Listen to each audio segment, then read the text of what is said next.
Ito guys, yung gusto kong tulungan na tao. Nahihirap siya dito.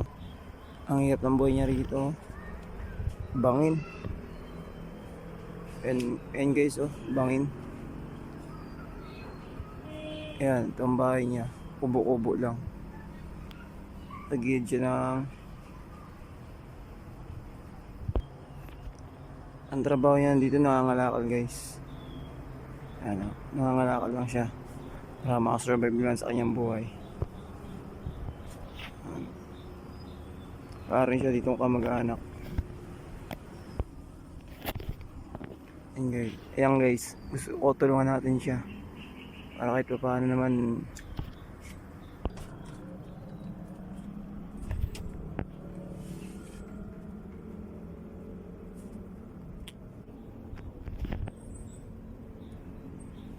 guys, yung loob ng bahay nila, bahay niya,